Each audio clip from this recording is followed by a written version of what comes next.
Hey Earthers, Nikki here. Welcome back to iWizard, and today I'll be reviewing the Expanse novella Auberon, so please join me around the blue light for this episode.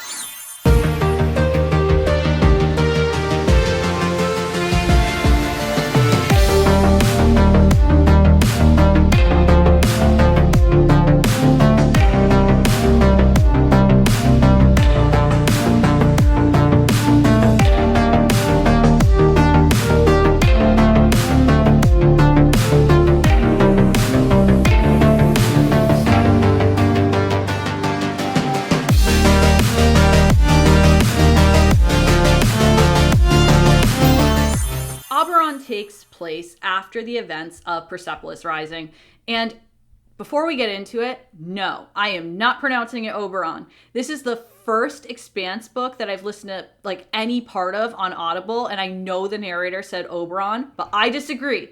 So Auberon, it will remain. And Auberon is one of the systems through the Ring Gate. So it's the Auberon system because there's the Auberon planet, and it's the most populated and wealthy new civilizations.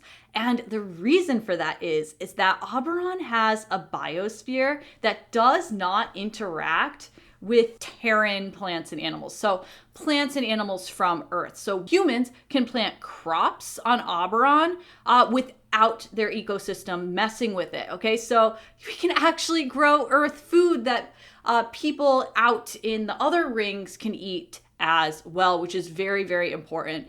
And I really like how James S.A. Corey put it, saying that it's this mutual biochemical shrug between the biosphere of Auberon and Earth's biosphere. So that's pretty cool.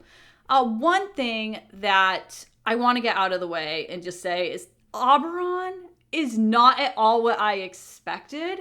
I went into this novella with a very messed up view of what it was going to be. A very mixed up view.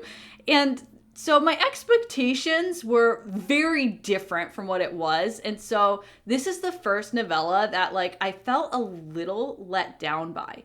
And it has nothing to do with the writing or the characterization.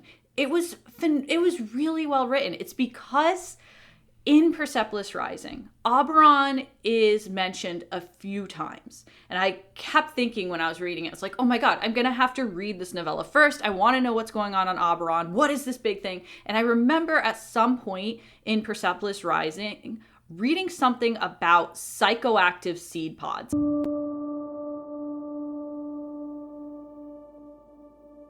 I can't find where it is again in the book, but I wrote it down in my little journal, and so I know it was in there.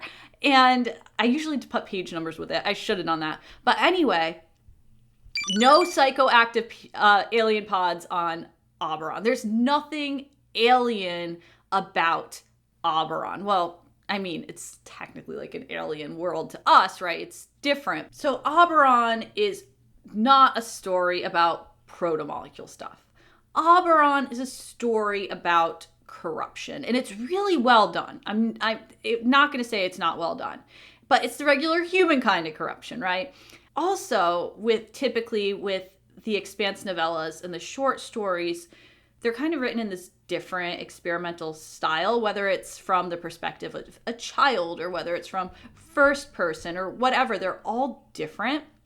So this is the only novella that was really still written in the style of the books. So we get 3 POVs in the novella. We get Agnet, we get Birjar Rittenauer, and his wife, Dr. Mona Rittenauer. So through Agnet, we get the storyline of this old man.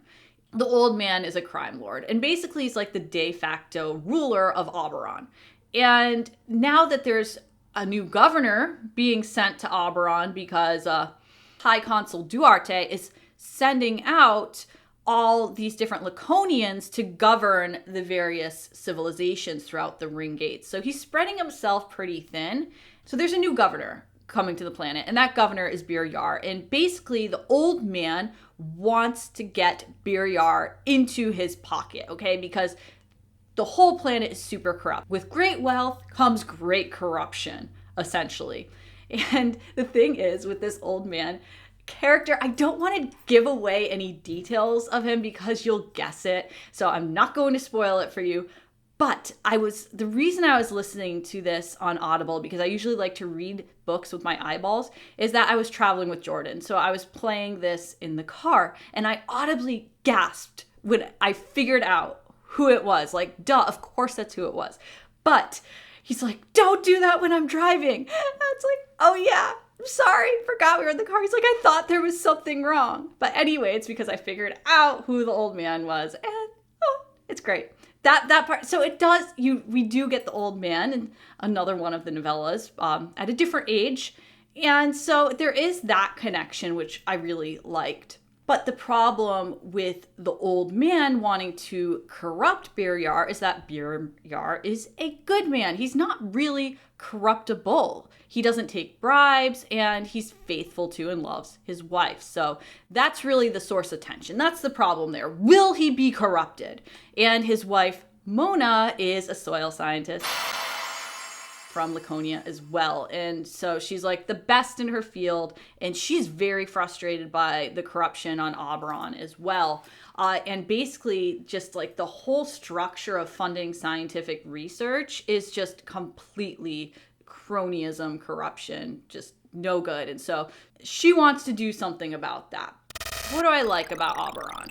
Well, as per usual with The Expanse, I absolutely love the details. And I like the planetary details. I like that the planet smells like manure, and you're reminded of this quite a bit during the novella. And so I also like the solar cycle of the planet. And so I'm going to read you this little part about it because I think it's beautiful. From sunrise to sunset lasted a little over 4 standard hours on Auberon, with cycles of light and darkness changing only slightly with the seasons. By local convention, day was 2 cycles of light and 1 of darkness, night the reverse. Noontime on Auberon was always dark, and midnight was bright. It was mid-morning, but it looked like sunset. Red clouds high above them and huge sessile organisms like trees or massive fungi lifted red streamers as if all the world were touched by fire. The writing is really beautiful in the book, and as I said earlier, the characterization is excellent. Like you follow around the characters and really feel like you're living with them and like you're in their heads, and I think that is done really well. And here's a little nugget from example of some of the characterization or some of the advice from one of the characters. There's this thing when you get older where you have to make a choice. Everyone does. You have to decide whether you care more about being your best self or your real one. If you're more loyal to who you ought to be or who you really are. Overall, I did really like the novella.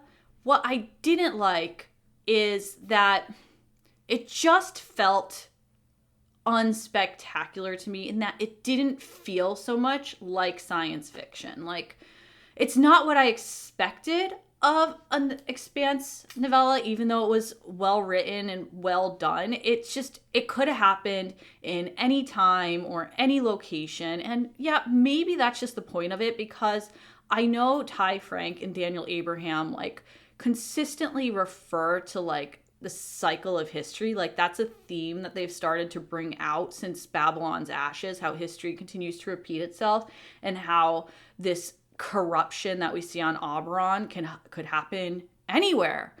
So I do get that. Is it a novella that I think added a lot to the Expanse world? Not really. It's the only one where I really didn't feel like, oh, I needed that to keep going with the story.